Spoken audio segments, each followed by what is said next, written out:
So what we normally do when we do the Romans Road or the Bride, that's two other things. In the Bride, we're looking at the church, and Romans Road, we're going through the book of Romans. And I give you some questions to discuss, and we have a short talk and everything.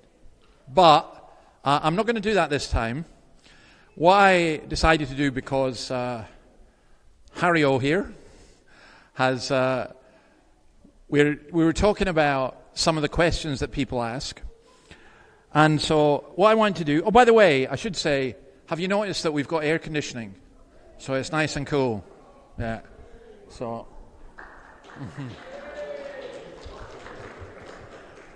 Guys, come on in, grab something to eat and drink if you want. And there's seats at that table.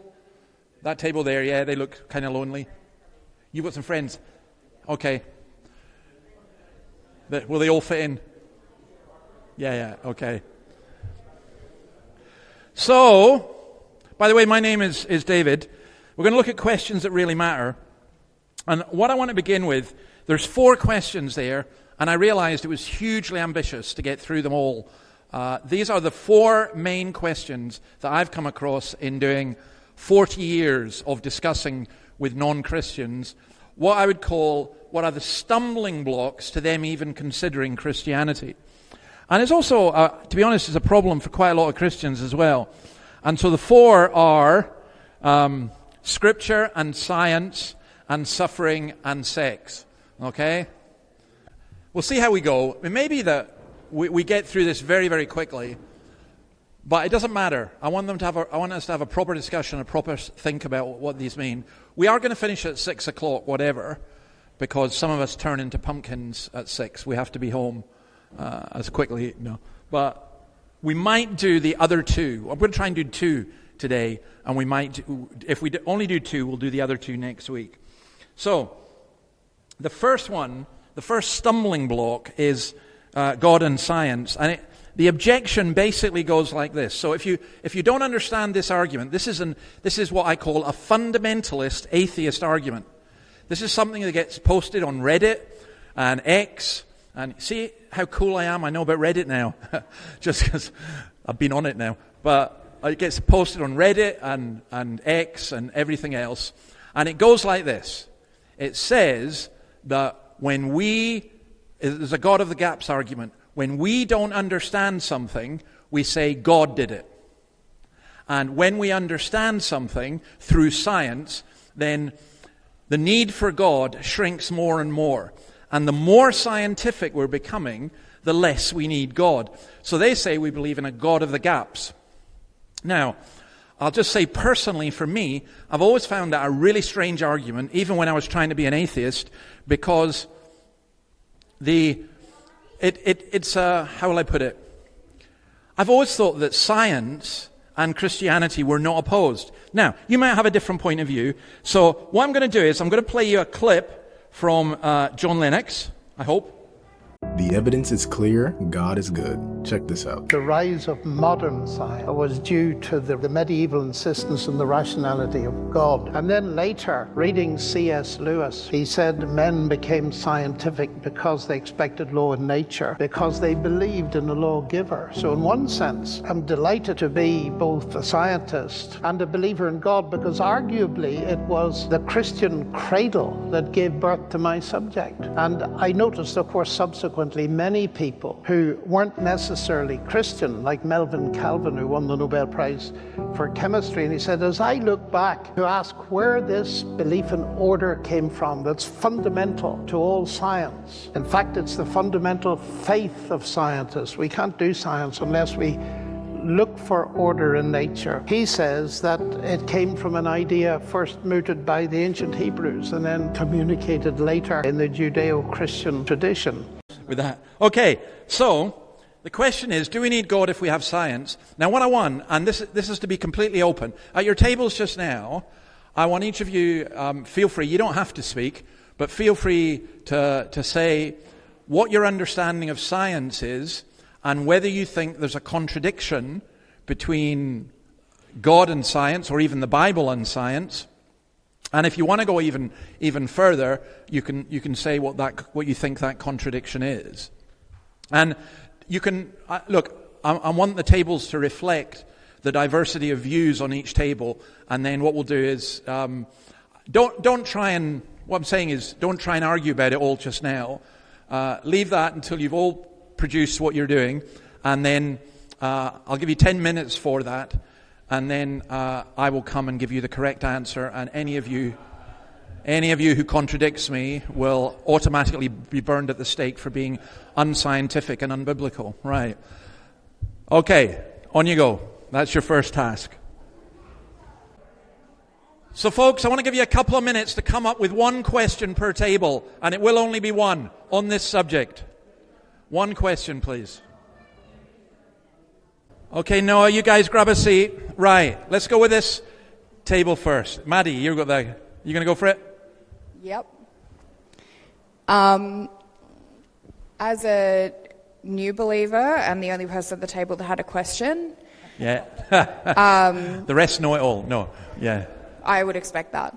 Yeah. How do you navigate the contradictions within the Bible against what is also in the Bible and also what we know to be the truth now, definitively? Right. For example, your sermon this morning, talking about the left-handed man who did a 10 commandment, don't kill, but he kind of did. I guess, how do you navigate that today, knowing that that kind of goes against another part of the book, and I'm sure the million other examples of when that happens? Yeah. So that's a very interesting example, a very good one. And first of all, I'm really glad you're listening this morning, that the left-handed... So we were talking about handism. So honestly, we don't just do sexism and racism here. We do handism as well. And handism is discriminating against left-handed people. And it was believed then that the right hand showed power more than the left hand and so on. Now, that's actually not a contradiction in terms of science, because it's the culture of the time. And the people wouldn't have said this is a scientific thing. So, for example, we use the phrase the sun going down and the sun coming up, the sun rising. But the sun doesn't rise, and the sun doesn't come up. It's just from the perception that we have it. So I would argue that bits of the Bible you find, you need to understand the culture in which they're done, but it's not really scientific. Sorry, Maddie, you were going to come back with that. I meant the contradiction of him killing someone, but thou shalt not do that. Oh, I see. Oh, that's a contradiction within Scripture. All right, okay. Now we'll leave that for the next subject, okay? Which is about the Bible. But it says, how do we know the Bible's true? There is. It's not... all right, no, we won't leave it. I might as well answer it as you said it. No. A lot of the Bible describes things that happens. And the commandment is thou shalt not murder, by the way. So there are occasions when, if I gave an example, if someone came in here with a machine gun and was about to kill you all, and I had a gun and was able to stop them by killing them, I'd be doing the right thing to kill them. So there are certain examples of killing which are legitimate. But in general, the Bible's totally against that kind of violence and so on. But a lot of the Bible is descriptive. It's describing what happens. It's not prescribing. So this morning, if anyone took from my sermon, we were looking at an amazing story in the Bible about a guy getting a knife. Well, not a knife, he made a sword, and it was like that big, and it stuck it into a fat guy and covered over his belly. Honestly, it's a great story. Somebody said to me this morning, I never thought I would come to church and hear about how to assassinate someone so that they defecate in their toilet. But that is not saying we should go out and do that. That's just saying what happened. Okay? And God is even able to use ugly things like that to bring good out of it. So, yeah, good point. Fair enough. Can we put it onto that table there? Okay. Terry. Okay, well, we had a good discussion here, and we found some shortfalls with science and some things that we thought it couldn't do. But in the end, we've come up with, when did science come into people's perspectives? Can't find a verse where Abraham or Moses was contending with science as an answer to life or death. Yeah. So we have a very different understanding of the word science. The word science comes from the Greek, and it just means knowledge. And human beings have always observed the earth, and we've always looked at things. And I would argue that at the time of the New Testament. You actually had atheist scientists. The atom was discovered at the time of the New Testament by the Greeks. So the idea that science is something that Westerners discovered after the 16th century, that's not correct. Science has been around. Muslim science, the science within the Islamic countries in the 13th and 14th centuries was very, very strong. So science has always been there. Science is the observation of what God has made. And I would argue that what we now call science, in many cases, is actually a philosophy, scientism. It's the belief that only science can explain things. And if you can't prove it scientifically, then it doesn't exist. Now, that belief has been challenged a lot recently, and to be honest, it's not a sustainable belief. But there still are some people who think if you can't explain it scientifically, then it can't be right. There's lots of things we can't explain scientifically. So, okay, let's go. Can we go to that table over there?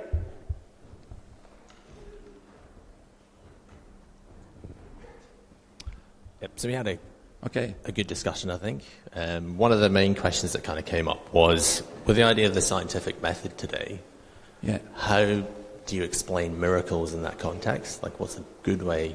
Because that's often a comeback, like, oh, you believe in such and such miracle in the Bible. That's not scientific. Especially in a world that is so concerned with science being like the object. So you're saying, how do we explain miracles in the context of science? Yeah. Well, because the whole point about the miracles, I would say at an intellectual level, I don't really have a problem with it.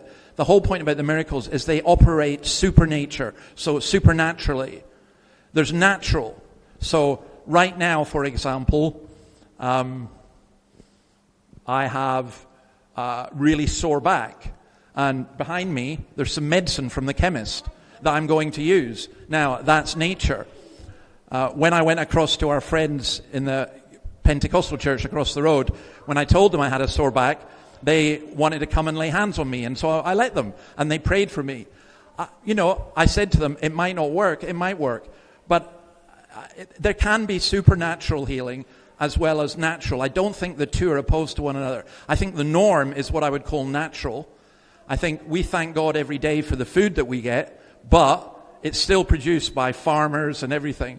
And there's a way in which you can say the miracle of life. There are many things that you can say, but there are also some things that occur that it's basically because of supernatural intervention. And science cannot say that doesn't happen.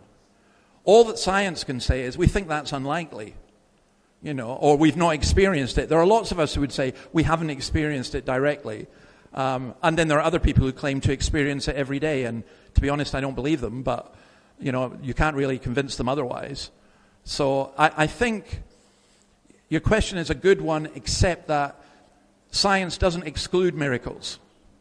What would exclude miracles is if you said only science can exist and explain existence. And I think that's a philosophical position rather than a scientific one. Sorry, let's just do a little bit of philosophy because this is quite important. So there's a thing called logical positivism. Came in the 1920s, a guy called A.G. Ayer wrote a book called Language, Logic and Meaning. And his whole point was simply this, that you cannot prove anything, you cannot say anything exists unless you can prove it empirically, in other words, you can test it in a science lab, or by mathematics. And that philosophy really dominated Western thought for up until about 1975, 1980. A.J. Ayer was actually interviewed in the early 1970s and said, what didn't you like about your book in the 1920s? And he said, it was just wrong, which was the most amazing admission. And it was wrong simply for this reason, as he pointed out. The statement that the only things that can be real are things that you can prove empirically is a statement itself you cannot prove empirically. So it's a self-contradicting philosophy.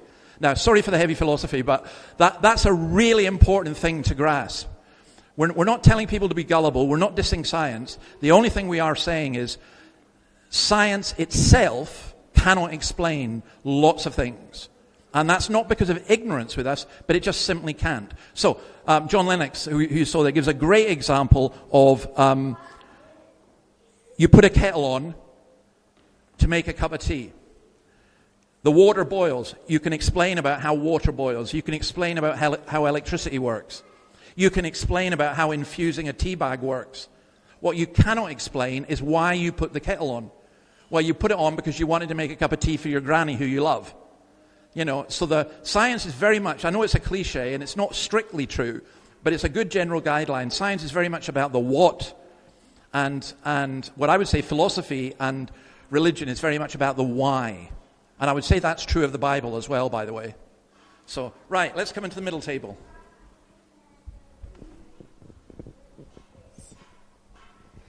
Our question was actually similar about making sense of the supernatural in scientific terms. But, I mean, if someone says that they've had a supernatural experience and then someone else says, oh, well, that was just coincidence, I mean, how can you deal with that? Well, I think you can't.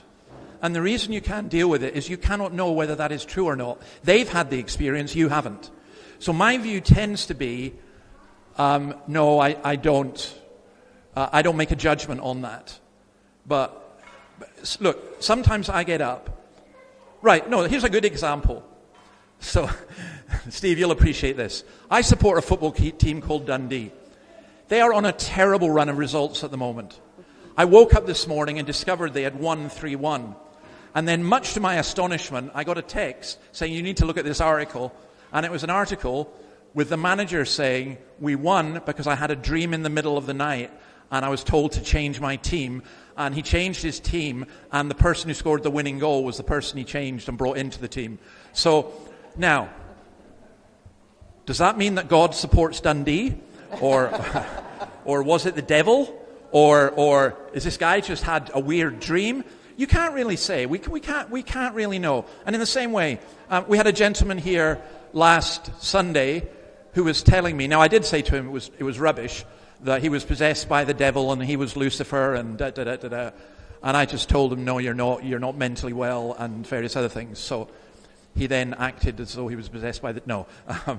I mean, the whole point about supernatural experiences, you can't judge them because they're usually indicative. I sometimes listen to people and go, wow, that's amazing. I hope that's true. But I would never say, okay, we've got to do this because you think it's true. So I think the answer to your question is we can't. And Jesus himself said, actually, what did science prove? He said there are people who'll do wonderful miracles, but I don't know them. They'll go to hell, basically. So even if someone can do a miracle, it doesn't mean that they're right. So. All right, let's go to this table.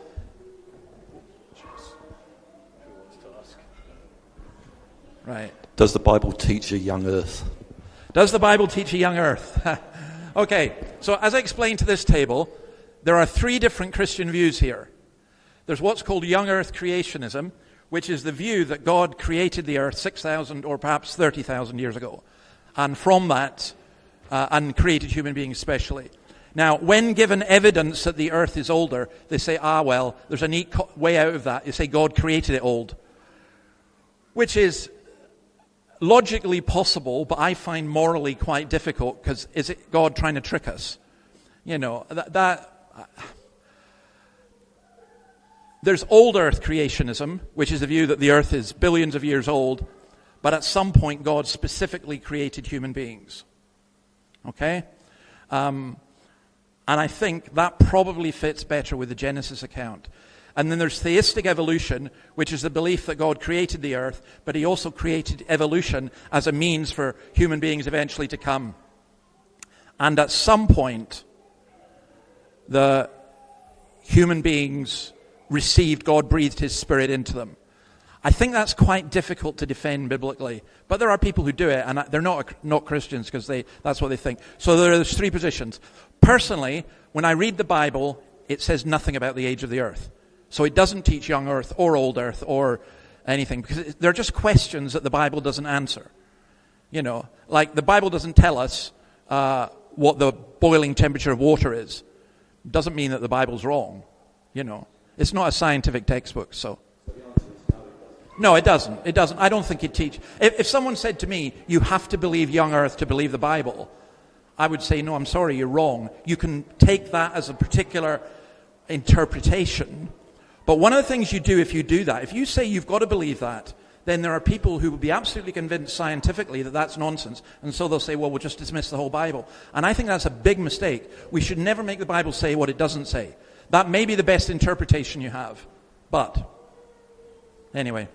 Can I ask a follow-up question? Yeah, very quickly, yeah. What do you think about natural law? Natural law? Yeah. Well, natural law is the idea that within the universe itself, there are principles of law, such as you can have physical principles like the law of gravity and so on. There's an argument, there's natural law in terms of conscience and various other things. I think God has placed that within human beings. So I think the concept of natural law, Roman Catholic theologians teach that a lot, and I think basically they're right. Cool, thank you. Yeah. All right, now let's go to the scripture one. How can we know if the Bible is true? And I expect this table to come out with all the answers, because Rachel knows everything I'm going to say. So, so let's go for it. How can we know? And the point of this, by the way, is it's a circular argument. You can't believe it because the Bible says it's true. But how can we know if the Bible is true? So let's have your views on all of that, okay? 10 minutes again. Okay, let's start with this table. So what is true in the sense that, when I'm guessing when the Gospels were written, this was in a time that was pre-modernity, right? Yeah. Pre-modern ways of understanding scientific truth and so on. So for them, true might have meant something completely different.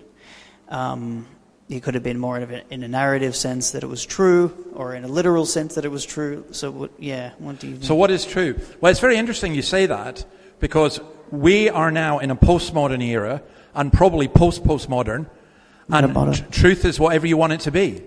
So there's a wonderful Welsh punk band, which all of you are into, I'm sure, the Manic Street Preachers, and they had an album, This Is My Truth, Tell Me Yours. And that's very much the vibe of the culture. But so Francis Schaeffer had a brilliant thing called true truth he talked about. What is true truth? So the things that are true, that are fundamentally true.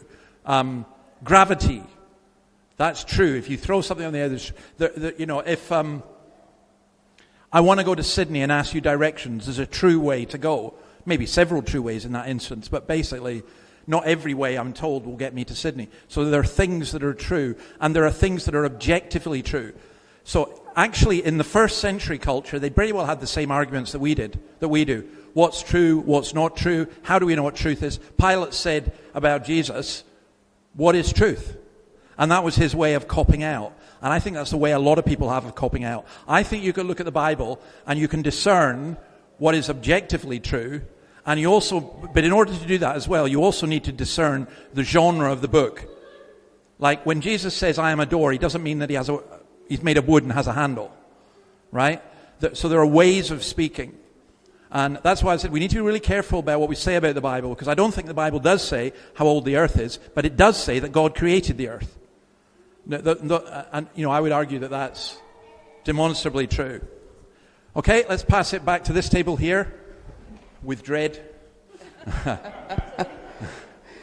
I'm not sure we actually came up with a coherent question, but we were talking about the fact that Jesus' disciples were willing to die, after his death and resurrection because they believed it was true. But people can be seduced by cult leaders and so on. And so how can we say that, obviously, that Jesus was the real thing and the cult leaders are not? Yeah. So you can have belief that something is true without it being true. So I can give a very personal example. When I was in hospital, I believed I was the king of Norway. I also believed we were on a ship and that the captain, i.e. the surgeon, was trying to kill me. I believed lots of things, absolutely. And my beliefs were delusional and wrong. So the implication of that question is, sure, these people could have believed that Jesus rose from the dead, but surely they were delusional. There are a lot of people who are delusional. You'll forgive me saying this, but we've been talking a lot about Bowman Street. We have some very good buskers on Bowman Street, but we also have some others who think they're Elvis or whoever, Mariah Carey, and they can't get 2 notes right. But they're delusional. They're totally delusional. They can't sing a note. And the fact that they don't get any money except out of sympathy indicates, that. So I think what you do with that is you have to... I think it's a delusion, by the way, for any of us to think we can always ascertain absolute truth about anything. I think one of the things in life as you go on, you realize how little you actually know. And sometimes it can get very confusing because you think, is any of this true? Is anything true? And I think you've got to look for some things that are true. And the way that you do that is take the example that you've given. It's not just that many people believed it. It's that there were eyewitnesses. There were accounts written down. There were these people were prepared to die for their belief. Now, people can die for a wrong belief, that's true. But when you bung in all the things together, what you do is that the basis of probability means that you come up and saying, is this true or isn't it true? And I think the evidence for the resurrection, for example, is so overwhelming that you would have to have a prejudice against miracles to stop you believing it. And people do have that, so that's fair enough. But the question is not... The question is a really important question. Just because you believe something doesn't make it true. Think of the mantra we were teaching our young people. I believe I can fly. I believe I can touch the sky. No, you can't. And if you jump off a 10-story building, you'll soon find out you can't. You can't fly, and you can't touch the sky, and you can't be whoever you want to be. So, we need to question everything, but not in such a way that we refuse to believe anything unless we are absolutely convinced by our own genius, because we have limited capacity to understand things. But it's a really, really good question. Let's go to the table over there, back there. Oh, any table you like. Yeah, go over to... Yeah, Elle, you go for it. By the way, just before you give the question, you'll see up there, From the Mouth of God, Sinclair Ferguson, Trusting, Reading, and Applying the Bible. That's a brilliant book, and easily accessible. And if you don't know where to get it, try Kurong or... go on Amazon, or if you can't get it, ask me. And I mentioned John Lennox before. Can Science Explain Everything? That's another brilliant book. Right, Elle, let's go for yours. So I was just thinking about, in terms of the scripture itself and the original writers, how can we know for sure that they didn't tweak it and that it is God-inspired? Yeah. Okay. So this is a whole question of texts and writers and so on. Because the Bible is right, how do I give the simplest answer? F.F. Bruce has a book called Are the New Testament Documents Reliable? Which is brilliant. It's still brilliant. He was one of the top professors in Manchester University. So the Bible's quite unique. It's written by about 40 authors. Most of it is not directly dictated by God. Humans are not, and God communicates his word through human personality and through historical events and through different perspectives. So what we do is, how do we know which texts are biblical and which are not? So if you've watched the Da Vinci Code, you know the answer. You know it was because the Catholic Church was really misogynistic and killed all the other witnesses and made a Bible just to suit their practices. No. That's historically laughable. And you will not get a serious historian to defend that position. So we have this amazing thing. There's a book called Homer's Odyssey. The earliest copies we have of it are 1,000 years after it was written.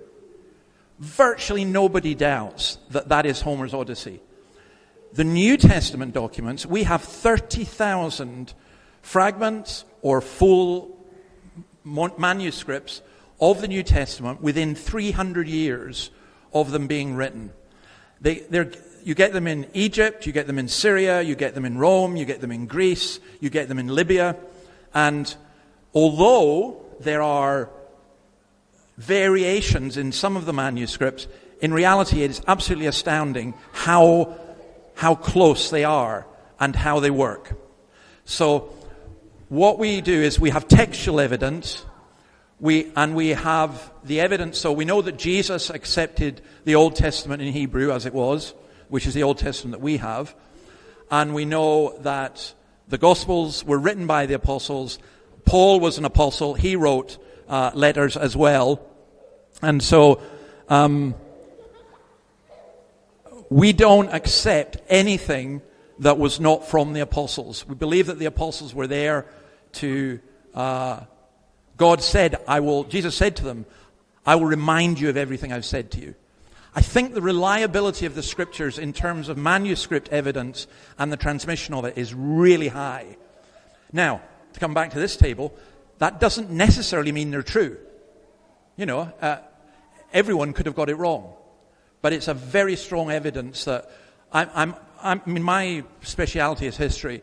I have very little doubt that the Bible that we have in Greek and Hebrew now is substantially, virtually the same as the Bible the early church had by the time we get to Revelation being completed. So it's a good question. Let's go over to this one. Yes, thank you. We said that one of the major matters supporting the contention that the Bible is a divine revelation is the subject and the matter of fulfilled prophecy. Yeah. And we said the Bible has fulfilled prophecy in spades. Yeah. By comparison, our understanding is that there is virtually no fulfilled prophecy in any other religious writing other than the Bible. And as I've just said, we said the Bible has fulfilled prophecy in spades. Yeah. So there's what a significant contrast between other religious writings.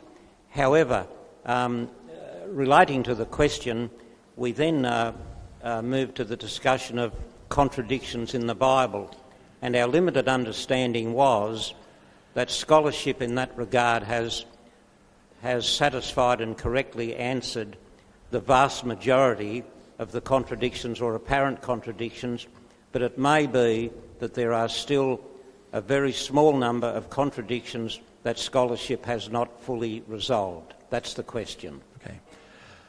So I'm going to push back a little bit against you. I don't think it's true that there are no fulfilled prophecies in other religions. They would all claim that there were.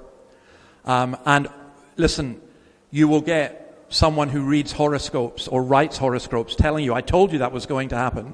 And sometimes people can get it right. And you could actually... Jesus warns about people who were able to do many wonderful things in his name, including predicting the future, and yet they didn't know him. So I wouldn't say that was an absolute proof. But I would agree with you entirely that the detailed prophecies in the Old Testament, of which I think there's at least 200 about Christ, they have been fulfilled. Now, some people will say, but the early disciples knew about that, so they rewrote it so that they were fulfilled. Well, you go around in circles if you want to argue like that. But I think the prophecies, the argument you're making about the prophecies is in essence a good one. I would be a bit careful about saying about other religions that they don't have any, because they would dispute that, and I would want to discuss with them, and I don't know enough about it. Well, even on a ratio, it'd be 1 to 100. Yeah, it would. Yeah, I use the word spades. Yeah, my only problem is I haven't studied the other religions enough to be able to say that. Then the other thing about the contradictions in the Bible. Look, there are a lot of contradictions in the Bible, because sometimes that's how the Bible teaches things. Look at Proverbs. Answer a fool according to his own folly. And then the next verse, don't answer a fool according to his own folly. Well, that's a contradiction. A lot of the contradictions in the Bible, I would say, are apparent ones, but some of them are more than that. I'm kind of wary of saying scholarship has said this. I think people need to think about things for themselves. And I have to say that I'll give you one example. The 4 Gospels all have very different accounts of the crucifixion. And I honestly thought as a young believer they were impossible to put them together. And then I read a book by a guy called Wenham, and he showed how they could all be put together. I wasn't convinced, but I thought, yeah, they can be. So sometimes we have to be careful in saying, this is a contradiction, therefore the Bible is false, because what you're doing is you're placing the limited knowledge that you have above everything else. Sometimes I look at the Bible and go, I do not get this. This is... On the one hand, it says this. On the other hand, it says that. So what Maddie was saying earlier, that you can repeat that question 100 times. with different things. And I think we need to be quite wary of automatically saying there are no contradictions, but I think that ultimately we will... So I was going to give someone this book, whoever wants it, Seek. I know I wrote it for teenagers, but it did a lot of these questions, and one of the ones is, what about the mistakes in the Bible? And in answering it, I gave an example that when I was about 16 years old, someone gave me a book which I think was entitled 101 Difficulties in the Bible Answered. As a young, newly born Christian, I had no difficulties with the Bible. After I read that book, I had 101 because the problems were real, but I didn't find the answers satisfying or helpful. And to be honest, it gave me a real crisis of faith. After praying about it, the thought struck me, why shouldn't parts of the Bible be difficult? Why should I expect to understand it all? After all, I'm just a baby Christian. I don't have to know everything at once. God will surely teach you as you go along. And over the years, that is exactly what has happened. I thought, let God be true and every man a liar, quoting Romans 3:4. Because of these 101 difficulties, I'm now down to about 4 or 5. I'm not going to tell you what they are, but one of them's in Judges we'll come to. So I've slowly learned, I said, that while it's not wrong to question and think, it's wrong for me to sit in judgment upon the Word of God as though I am its master and I know all things. So as I've gone on, I've become happier with not knowing how contradictions in the Bible can be put together. Because sometimes I think you're going to need both the wisdom of Solomon and Christ. I think I'll get to heaven before I realize, that's what that meant. So please don't be too diverted by, I see a contradiction here. Well, maybe you do, and maybe it is, but maybe there's an answer. And just maybe nobody you've read, and maybe you don't have the answer. And believe it or not, although I am the Yoda of Bowman Street, I don't have the answer to lots of things. So I think it's a very good... your points you bring up are brilliant. Let's go to this one for the last one. Who's got the... Okay, Alison. They have something on. They're not leaving in anger or anything. So that's okay. They'll be back. Don't look back in anger. Carry on. A few of what we were talking about have been answered, but we did talk about how if the Bible, if it's true, like it's true, so it's been around for a long time. There's been martyrs and such, but the point there's other also ancient religions that are still around with lots and lots of followers. So how is the Bible the truth above all the others who think that theirs is the truth? Yeah. So how's the Bible... So actually, again in this I asked, how's the Bible different from other sacred books? Yeah. And I think... I'll not read the answer, we don't have time, but... do you know my answer to that is, go read them. I have no problem with someone reading the Quran. The Hindu scriptures you'll never read because they go on forever. They never stop. Some of the Buddhist stuff, the Bhagavad Gita, Confucius, I've read these things, and look, there's some good things in them, I'm not denying that, but there isn't Christ. And I would say that none of these religions, first of all, I don't think they've had the same impact, but I think they are always man's attempt to get to God, whereas real Christianity, and there's a lot of Christianity that isn't real, but real Christianity is God coming down to us. So I would just say, if that's your question, I have no objection. Go read some of the different stuff and let's talk about it. Look, the time is gone, so I do want to stop, but I do want to just answer that own question about how can we know if the Bible is true with simply this. It's a very simple challenge. Number one, read it. You can't know it's not true if you haven't read it. So I would say read it. That's hugely important. Number two, pray. Lord, even if I don't believe in you, open my eyes so that I can see. And you'd be amazed how God answers that prayer. Number three may sound a strange one. Question. The trouble a lot of people have is they go to church or they grow up in a Christian home and they're told, don't question anything, just believe it. No. You've got to question. You've got to think. And that's the fourth thing. Number 4 is think. Don't overthink. Don't be the kind of person who has to have everything answered, but at least think about how things go. And then the other thing is a very interesting thing I was reading this week in the Bible, Jesus saying, those who do my word are those who get it. So you do as well. And then one other, you'd expect me to say this, but you need to come to church where the Bible is taught. Because we have this arrogant thing that we think we can read the Bible. There's a couple who will be watching this online. I'm guarantee that. And they came to a service, and in that service I mentioned the Ethiopian eunuch saying to Philip, Philip asked him, do you understand what you're reading? He's reading Isaiah. And the Ethiopian eunuch says, how can I understand unless someone explains it to me? And that's what you need. You need a church that will challenge you, make you think. You don't have to agree with it all. Somebody like me, I'm not standing up and saying, you have to believe it because I say it, because I got a degree in theology. No. I'm saying my job is to teach the Word of God. Your job is to listen, to question, to interact, to help make it live. That's the really, really important thing. So, and I think when you do that, you'll find very often that God speaks to you through His Word. Some of you will say, well, He hasn't done that yet. Well, be patient. You know, sometimes it takes quite a while for people to get there. But I would say at least read the Scriptures. You've got nothing to lose by reading the Scriptures. You know, and anyway, right, we're going to have more. I'm not going to do sex and sexuality, and I'm not going to do suffering. We'll do sex and suffering. They're not necessarily related, by the way. We'll do those next week, okay? They're probably not quite what you think, but we're looking at what the Bible has to say about these. Folks, thank you so much for being here. There's a lovely verse I wanted to share with you. I've hidden your word in my heart that I might not sin against you. One of the things I've found really helpful is memorizing the Bible. And it's amazing how much that comes back and how it still applies. So let me pray, and then we'll just go.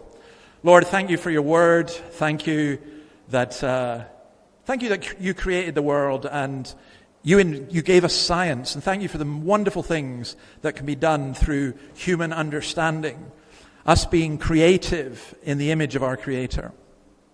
And thank you, O Lord, for your Scriptures. And we know that there are some things that are difficult in them, but they're also life. They bring life. It's your word that gives life. It's your word that brought the universe into being. And it's your word that gives us new life. So speak to us. Bless each one of us as we go from here. With all our questions, doubts, and fears, may we trust in you. In your name, amen. So I got a couple of things here. One is, if you want a copy of the Seek book, just take it. And this one, Magnificent Obsession one, for anyone who's got a question about how can we trust the message of Jesus, I've got a chapter on that in here. So you're welcome to have these for free. I'm a Scotsman. You say, do miracles happen? This is a miracle. I'm not asking you to pay for them. So you're welcome if you want one. First come, first served.